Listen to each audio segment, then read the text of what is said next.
Hello everybody, it's Bill Stack College Football Guy here with the Fit Down Show. Oh man, paper's a little thick this time. Yeah, there's a lot to get into in this show. Okay, go through the Fit Down Show. What's going on here? Basically, I'm gonna have to go through. I go through virtually all. Those who don't know, I did 50 subscriber preview prediction videos for 50 different schools. I go through every week and congratulates all the schools that won. I'm gonna go through our pick five-star performers from exceptionally well, all sides of the ball. The schools that need to hit the gym and look good, but they should have. Are games that they barely survived. They shouldn't have been as bad as. I was just sitting here, just going by me slow, huh? And the ones that make you say, "What the blue hell?" because they lost and they shouldn't have. I'll go through my new updated top 25. We have a couple of news items that I didn't do a video on because they're kind of small. Now, before news items wise, the billionaire's idea for revamping college football, that's going to be a standalone. I'm not even going to touch it in this because there's a lot more work that needs to be done on that one. That's going to be a separate video in the future. And we've got games on Thursday. So we'll see when this video comes out. I might be doing it Friday. We'll see what happens. I don't know. It's a work in progress. All right. Also, after that's done, we have I did a standalone video, Focus Stars Stand Up, Rank Up. Those of some of you watched it. It was about the standings for the fantasy draft thing that's I did with JY and Steve from the Big Mountain and Steve and STB Castle, all on YouTube. Check them out. We did a little mock draft thing, G5 kind of combination draft, and we're gonna be doing another one. There's another draft coming, hopefully. In the future, next season. That's the plan, at least. If it even happens, but the point is, it's kind of going to set up the same way where we judge everything on standings for football and basketball and men's basketball. The same schools apply. So we're going to go through the standings on that, how the four teams, conferences do. We're going to go through the stand-up, that was the standing part, the rank up, the subscriber rankings, and also a little preview of what games are coming next week, including a few problems of some schools who might be running the fence.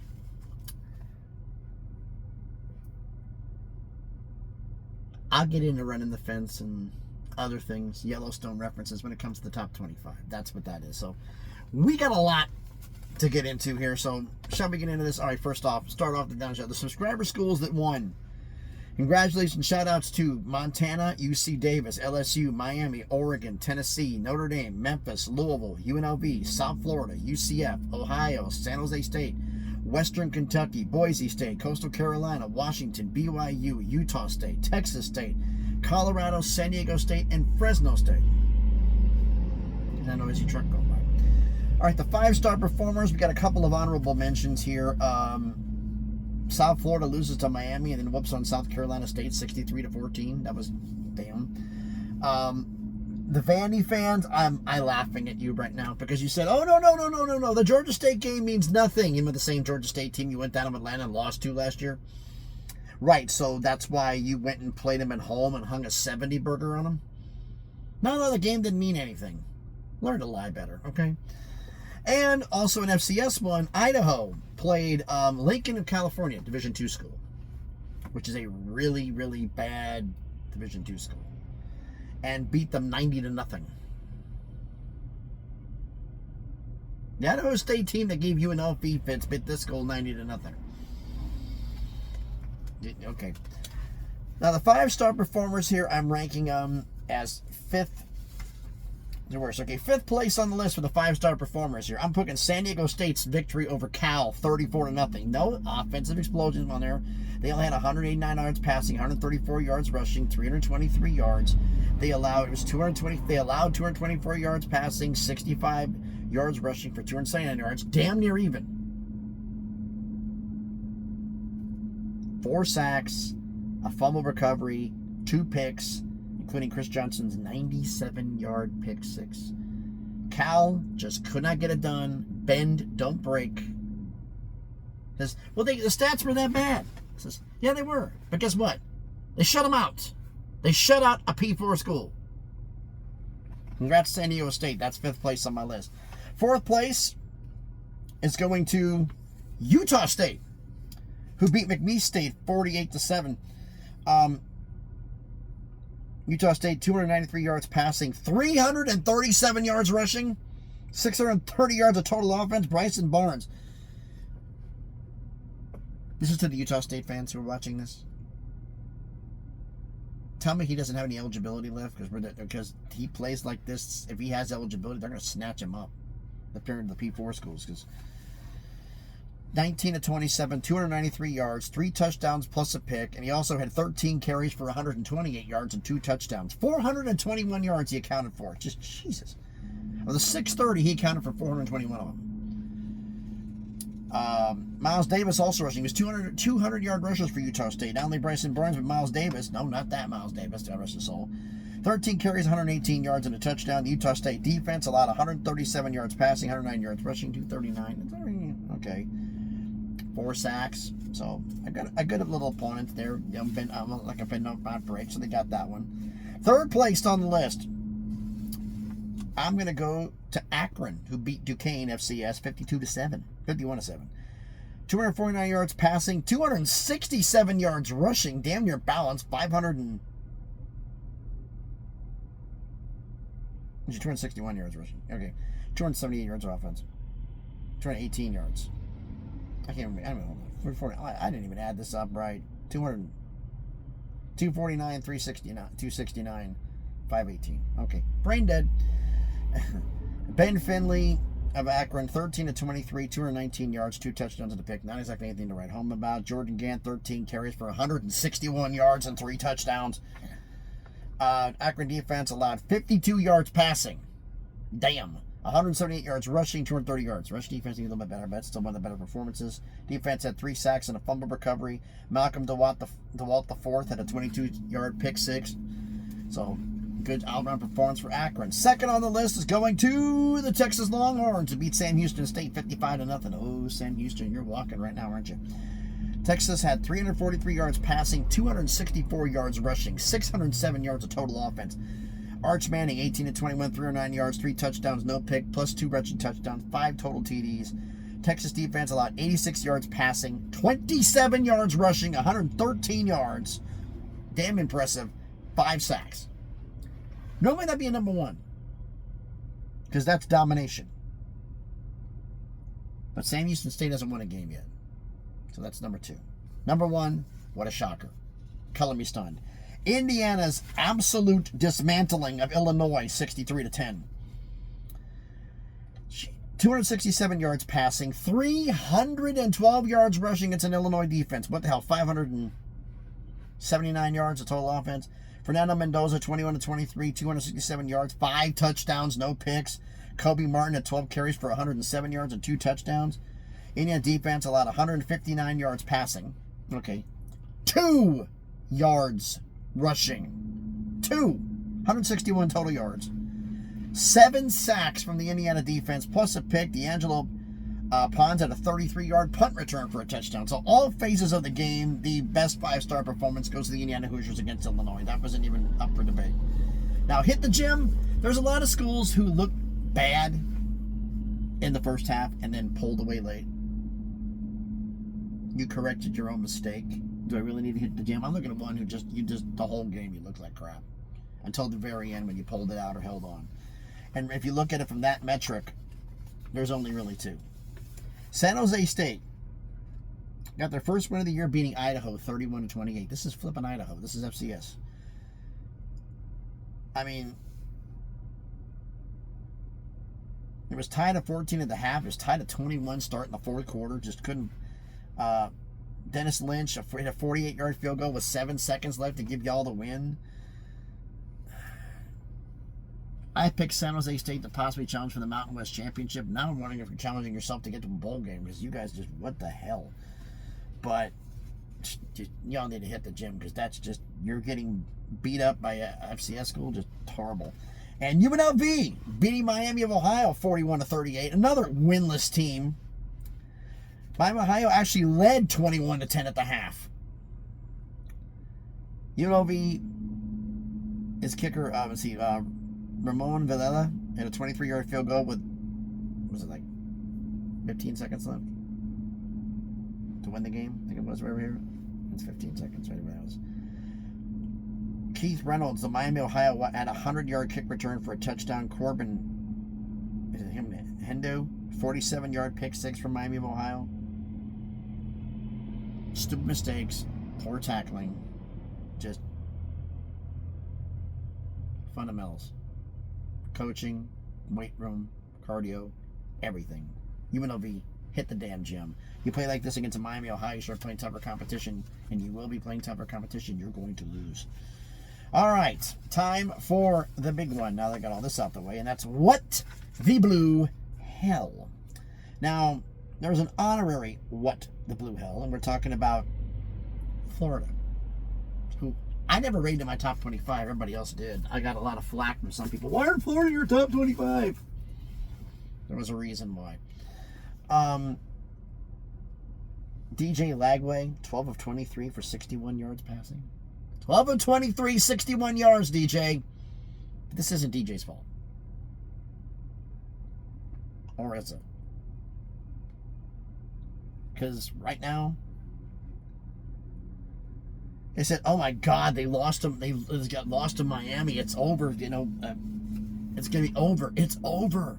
It's over. There's no way the Sunbelt Billy Napier is going to last. I'm like, no, that's not a game of getting fired.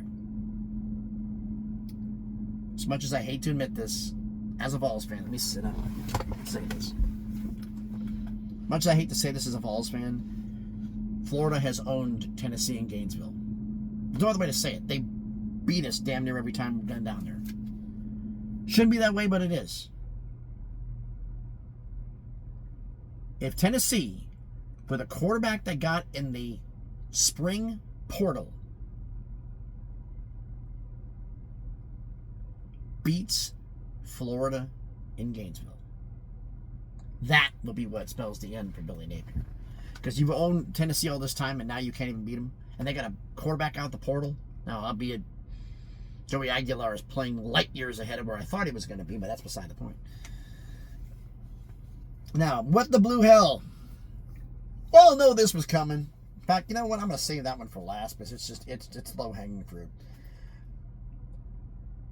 We got two low-hanging fruits, actually.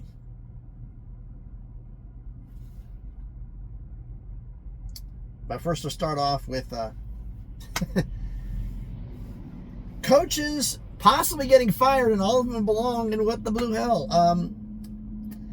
How about Maryland beating Wisconsin 27-10? Maryland's 4-0, folks. Maryland's going to be if Maryland's crap and they're beating Wisconsin by that much, what does that make Wisconsin? There's Wisconsin fans. This is the reason I put this in here in the comments section, who told me over and over, let me just move that down a little bit. It looks a little better. We can see a little bit better, doesn't it? Yeah. I'm not editing that out. To hell with it. Maryland looks bad. There's no way they are ever going. No.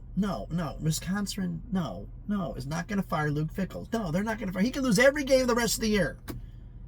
Those same fans in those same chat rooms are saying if they lost to Maryland, why do we have Luke Fickell? Told you he's on the hot seat. No, he's not. Yes, he is. He's losing to teams he shouldn't.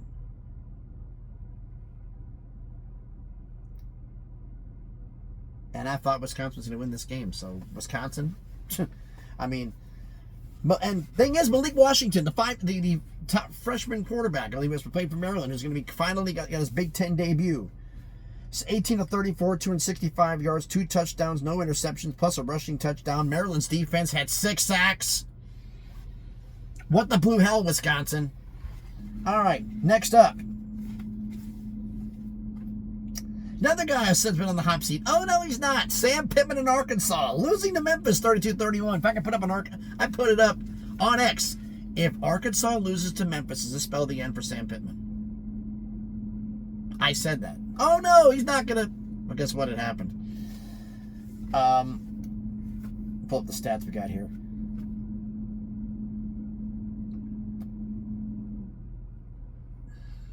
Arkansas allowed 500 yards of offense. Arkansas had 500 yards of offense. and couldn't win against a G5. Why? Memphis ran the ball right down Arkansas's throat, ran it real well, 294 yards rushing for Memphis against Arkansas. Sutton Smith with a 64-yard TD won with 4:51 left to give Memphis the lead, and that was it.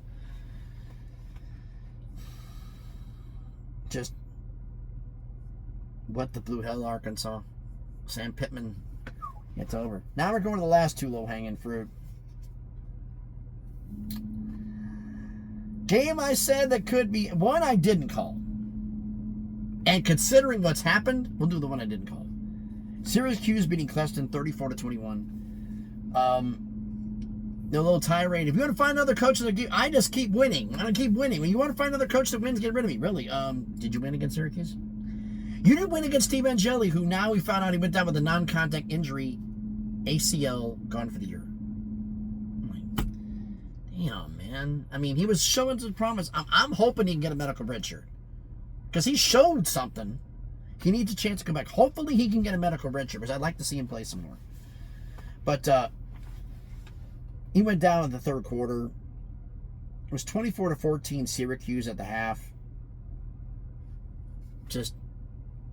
And with the backup quarterback, it didn't make any difference. This is an embarrassing loss, and I've been watching some of the Clemson ones and the Clemson channels, and they're all like going like, is it time to move on from Dabo? They're literally talking about it now. And now it's like, before it was like a kid. Yeah, we don't know it's a wrinkle. Now it's been several years. We might need to change this up. So what the blue hell, Clemson? And last but not least, I said could be the funniest game of the week if it happened. You know what would happen if Tulsa... Well, guess what? Tulsa beat Oklahoma State 19-12. I said this would spend the end of my Gundy. Losing to Tulsa. This would be it. It happened. Oklahoma State led 3-0 to start the game. Got a field goal. And then Tulsa scored 19 unanswered. 219 yards passing, 205 yards rushing from Tulsa. Darius Richardson, I apologize, I'm saying your name wrong. 31 carries, 146 yards. Here's a little fun stat. Oklahoma State had to punt the ball 5 times because Tulsa's defense shut him down. Tulsa punted once.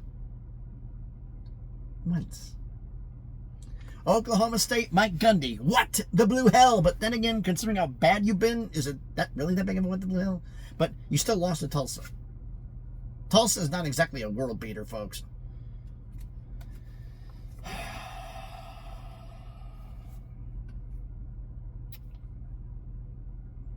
Now, I was talking about some of the top 25 about running the fences. What the hell am I talking about? Those who know my top 25 from last year knows one thing. If you have 4 losses, you're not in the top 25. I don't give a damn who you are. 4 losses, you're out. The only way you have a chance of backdooring your way into the top 25 is if there are less than 25 schools in FBS with 3 losses or less. Because winning has to matter at some damn point. So you have 4 losses, you're out. You're running the fence. And right now, 2 schools are running the fence. Sam Houston State, and I never thought I'd picked Oregon State to go 9-3, and now they're 0-4. Could be 0-5. Trent Bray is definitely on the hot seat after getting blown out by Oregon. Oregon State and Sam Houston State are running the fence. It's using the Yellowstone references. They're running the fence. You're cowboying. You're on the outside. You got to check the perimeter. You're not anywhere near the bunkhouse. You're not where the source is. You're on the outside looking in. One mistake. What happens if you pick up that 5th loss? Well, you get outside your hotel and they'll tell you there's a bus warming up. It's outside, radio in there, grab all your stuff, head on the bus. We've had to change plans. We're going to send somebody, you're going to take you to the train station. Because your future for this season's future, is done. You're going to the train station. So, right now, we got Oregon State, Sam Houston State are running the fence. What's going to happen there? Well, we got that out the way. Now let's get to the top 25. Again, I base this on a mathematical formula, not an opinion. Guys, why do you rank them out? They win so better. But why did they rank them up? And then I got this in my messages, and I just laughed my butt off at it because it shows absolute stupidity. And yeah, I don't know who said this to me. I'm calling you stupid. You're yelling at somebody who's doing polls, like a Brett McMurphy or everybody else, because it doesn't look good. It's not a good loss, but you're yelling but you're putting somebody over because, hey, that win looked better, but you're yelling at somebody for doing the same thing you're doing. Makes you a giant hypocrite. This is based on numbers. Per weekly. There is no holdover. There is no nothing. If you have a bye week, you have a 0. You have your point value based on where you're at in the scale. Miami's number 1's worth 1 point. 25's worth 25 points. I do an unofficial top 50. You lose, points get added to your score. Wins, point get taken off. And as I've said before, a top 5 win's worth more than a top 25 win, which is worth more than a Power 4 win, which is worth more than a G5 win, which is worth more than an FCS or lower win. I lump everybody at Division 2, Division 3, all in FCS level. And blowouts, 18 points or more, I call not a blowout, is worth more than a regular win. Conversely, losses, a close loss to a top 5 school doesn't add them any points, is less hurtful than a loss to a top 25, which is less hurtful than a loss to a Power 4, which is less hurtful than a loss to a G5, which is less hurtful than a loss to an FCS or lower school. F's blowouts hurt even more. This is math. This isn't based on this. So I'm going to go through last week's top 10. And one thing is that, this school's out the poll. And a lot of you guys will kick some at the poll over 1 loss. There's 11 more to go. Just, no. I base it on numbers, not on opinion. Last week's top 10. Number 1 was Miami, 2 Ohio State, 3 Georgia, 4 Oregon, 5 Penn State, 6 Texas, 7 LSU, 8 Iowa State, 9 Illinois, 10 Alabama. I didn't drop Iowa State out over 1 loss. Y'all do because you look at the optics. Well, this week's poll, because of some losses that happened, we have a change in the poll. Well, first off, I'm going to read you off the top 5. It's really, pull this up here. It's not it's only one change here. I mean, ranking-wise, a little bit of a change. Like, Miami is number 1 still after their big win. Oregon climbs up to number 2, so they got to win. Ohio State drops to 3. Well, what did they drop? They had a bye. Points come off the score for wins. Points get added for a loss. You don't play, it's a 0. Well, that's not fair. Well, when they have a bye, you move up. Everybody's the same number of byes, so it's going to balance out in the end. Calm yourself down. Number 4 is Texas with their win. Number 5 is Georgia. They dropped 2. Penn State drops out of the top 5 to number 6, then followed by LSU, and then 2 schools. We had 3 schools had to climb for the biggest climb of the week. 5 points from previous week. I'm not going to do like up and down how many points. 5 points climbing, and that's 8 and 9. They were at 13 and 14 respectively last week. Indiana and Texas Tech, both in the top 10. Ole Miss finishes off the top 10. Next 5 are Iowa State, Arizona State, Alabama, Michigan, and Illinois. 16 through 20 is Tennessee, Oklahoma, Louisville. 5 point because they got to climb up in the polls. They went up 5. That's 19 is Notre Dame, and 20 is Auburn. Well, Notre Dame beat them in school. Yeah, and now the schools around them lost. This is not about optics. This is about numbers. You want to base it on optics, but then you don't like optics. I mean, everybody who makes that argument, I ignore you because it doesn't work. Number-wise, 21 through 25, we got 2 debuts in the poll this week. Number 21 is Memphis. 22 coming in the polls, Georgia Tech. 23 is South Carolina hanging on. 24 debuting in is Missouri. And biggest drop of the week, 7 points. 25 is Clemson. They are barely holding on. 1 more loss. Guess what happens? Throughout the top 25, and they won't be coming back unless there's major things happening, like they win. They have 4 losses for Clemson to get back in. Realistically, they got to win the ACC. They lose 1 more game, so it's over. And those who are out, so I'm going to go run through the poll again without all the other. SMU and Utah are the 2 schools from last week's top 25 that dropped out. So run again. First 5 is Miami, Oregon, Ohio State, Texas, and Georgia, followed by Penn State, LSU, Indiana, Texas Tech, and Ole Miss. The next 5 is Iowa State, Arizona State, Alabama, Michigan, and Illinois. 16 through 20 is Tennessee, Oklahoma, Louisville, Notre Dame, and Auburn. 21 through 25 is Memphis, Georgia Tech, South Carolina, Missouri, and Clemson. Next 5 in SMU, UNLV, Florida State, Texas A&M, and Iowa. A&M would have moved up. They had a game, but a lot of these schools here that Florida State and A&M did play. Iowa moved up because they did. TCU is not that far behind either. I don't have Vandy up in my poll because I'm not impressed with what they've done. I'm not. So that's the top 25. Now, shall we get to the news of the day? We're already 25 minutes in and we're just getting to the news. Yes, the news. Wofford. Was this a troll job? The time I wrote this, Wofford allegedly had 6 basketball players declared ineligible by the NCAA for alleged NCAA violations related to supposed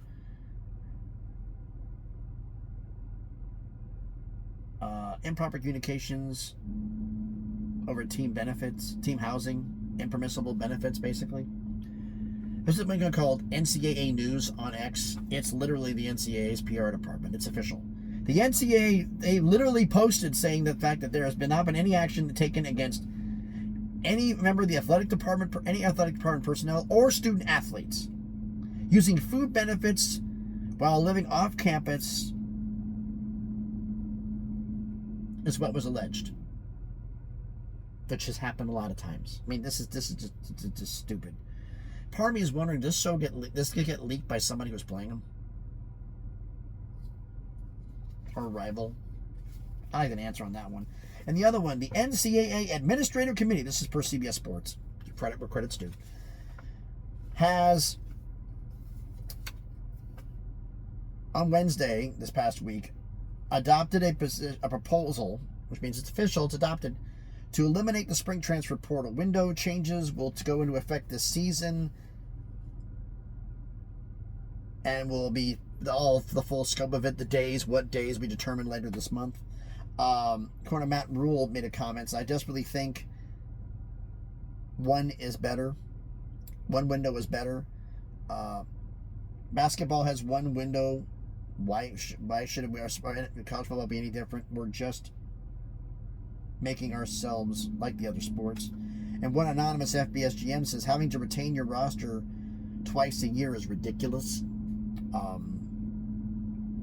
Presently, it's listed as January 2nd through 11th, but they're actually going to be listening to student-athlete recommendations and suggestions before they make the decision. So that's actually a good point for that.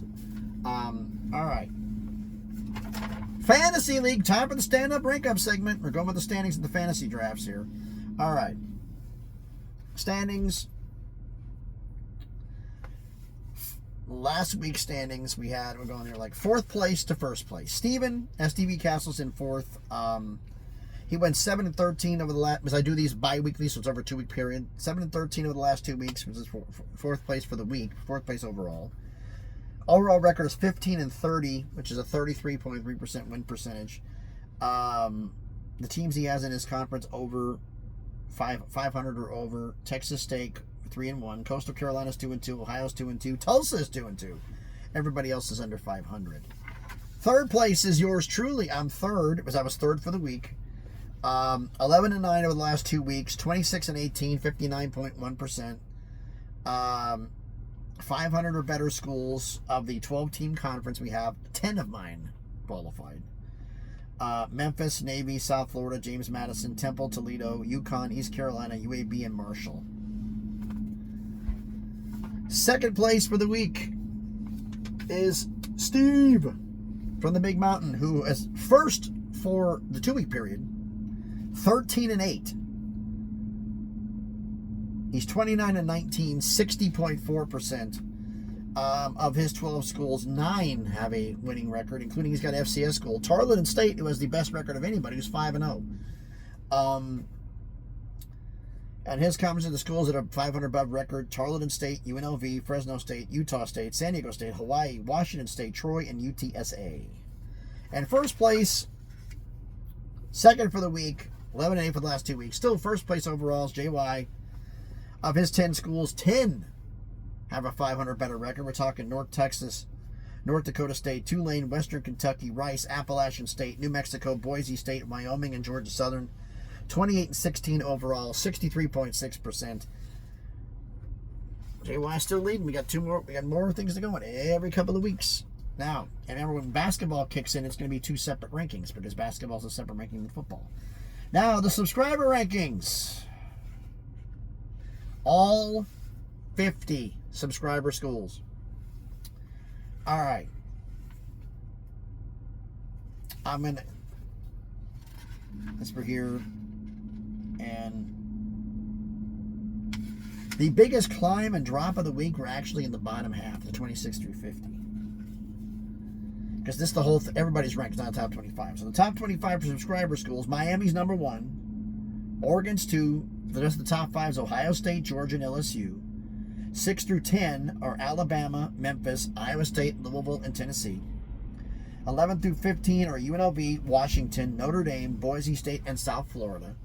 16 through 20 is BYU, Baylor, UCF, West Virginia, and Utah. 21 through 25, easy for me to say, is East Carolina, Toledo, Ohio, New Mexico, and Western Kentucky.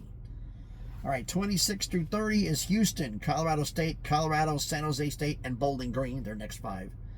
31 through 35 is Delaware, Texas State, Oregon State, Hawaii, and Utah State. Again, these rankings are based on the numbers ranking here. Where I thought you were going to be for the season, and then you fall off and see how it goes from there. All right. 36 through 40, we got the biggest climbs of the week are both in this rut, in this slide here. 36 is Fresno State, 37 is Cal. Up 9 spots to 38, tied for biggest climb of the week is San Diego State. 39 is Central Michigan. Up 9 spots from 49 to 40th, also biggest climb plus 9 spots, is Marshall.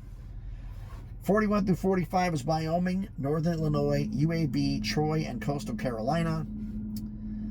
46 through 50, we got the biggest drop of the week. 46, UCLA. 47, biggest drop of the week, down 13 spots, Washington State. And then the bottom 3 are Oklahoma State, UMass, and UTEP. Oh boy, oh boy, oh boy. So the top 10 subscriber schools again: Miami, Oregon, Ohio State, Georgia, LSU, Alabama, Memphis, Iowa State, Louisville, and Tennessee. That's the top 10 subscriber schools. Now, all that, 30-some minutes in, some of the games of interest for next week. A little bit of a teaser to look ahead here. TCU at Arizona State. TCU's played well. They beat SMU. This could be it could be for Arizona State. It could be an eliminator game for them. Houston at Oregon State. Houston's undefeated. Oregon State 0-4. Houston pulls off the win in Corvallis. Oregon State's going to be heading to the train station. This is a big win for them. USC at Illinois. USC had their big win over Michigan State. Illinois is at home, but licking their chops after Indiana beat them up. What's going to happen there? Ohio State at Washington. This could be a little bit interesting here. Is Washington for real with their thing? What's going with Ohio State? We'll see what happens. LSU at Ole Miss. This is basically to see who's going to go 5-0 and have a strong position, because LSU's defense has been monstrous. Will that continue? Utah at West Virginia. They just got beat up by Texas Tech. Now at home. Now they're going to go cross country to West Virginia, where West Virginia did not look, got through the backyard brawl. Are they going to be able to get it done at home? The Rio Grande rivalry, the Battle of I-25. We're talking New Mexico State and New Mexico. This is a rivalry game that has a little bit of significance here. New Mexico wants to see if they can possibly stay in the G5 slot. New Mexico State can basically end it with 1 win. Interesting. We got here, and here we get to probably the 2 co-games of the week. Oregon at Penn State. Needless to say, this is a huge game. Winner in this game, I think, is going to be a damn good shot at making the Big Ten title game. So this is going to be very, very important. And Alabama at Georgia could be the game that decides who's going to have home field in the SEC. Or I should say, labeled the number 1 seed in the SEC championship game. It's going to get some interesting games we got coming next week. But we have some interesting things here. Schools that are trying to avoid running the fence. We saw 4 losses. Oregon State and Sam Houston State are there. Sam Houston State's got a bye this week. Oregon State is playing. So Sam Houston State lives for another week. Oregon State, We'll see what happens against Houston. Who's got a shot at running the fence? Well, Arkansas State, who's 1-3, is on the road at Louisiana Monroe, who's actually 2-1. That's interesting. How's that going to go? And you've got Northwestern, 1-2 Northwestern, hosting 0-3 UCLA. Is UCLA and Nico start running the fence? Miami, Ohio, after losing a tough game to UNLV, hosts Lindenwood, who's 2-2. Miami, Ohio's 0-3. Can Miami, Ohio get their first win of the season? That's going to be big. We've got Middle Tennessee State, who's 1-3, at Kennesaw State, outside of Atlanta. Kennesaw, Georgia, who's 2-2. MTSU got the win over Nevada. Are they going to be able to get their second win of the year? We'll see how this goes. We've got Liberty, who is now 1-3, on the road at Old Dominion, who's 2-1. Is Liberty going to? That's game after Old Dominion did a pace job. Liberty could be very much in trouble there. We've got Western Michigan, who has looked bad. They're 1-3 on the year. They're hosting 4-0 Rhode Island. How embarrassing would it be that you get to run the fence after Rhode Island beats you up? And then here we got the one that really could be a possibility of somebody running the fence. 1-3 Virginia Tech at 2-1 NC State, who just lost to Duke, and they're pissed and they're at home. Ooh, this could be bad for Virginia Tech. And then we got one I think is, unless the biggest miracle of all of the week happens, the biggest upset of the week happens. We got a school guaranteed running the fence, new one. 0-3 UMass at 4-0 Missouri. How big of an upset would that be if UMass pulled that off? That definitely would be, Missouri would be on what the blue hell with that one. You got 1-2 San Jose State at 1-3 Stanford. Oh boy. This could be an ugly game, folks, to be honest with you. Can Stafford not run the fence? They're going to be able to home and send San Jose State to where the point they're on the precipice, too. We've got 2-2 Marshall at 1-3 Louisiana. Louisiana being 1-3 kind of boggles my mind. They're this bad, but that's just crazy. Could Marshall, with as new coaching staff and new players, pull this off? We'll see. 3-1 Louisiana Tech at 1-3 UTEP. UTEP also in danger of running the fence. And Louisiana Tech, damn good team. Told you it was a full show, huh? We're 37 minutes in. Good Lord. But I made my points. I've done enough talking. Time for you all let me know what you think about all this down in the comments. So again, thanks everybody for watching. It's all the trucks drive by. By the way, I'm in a rest area where it's parallel parking. So that's why everybody's running by.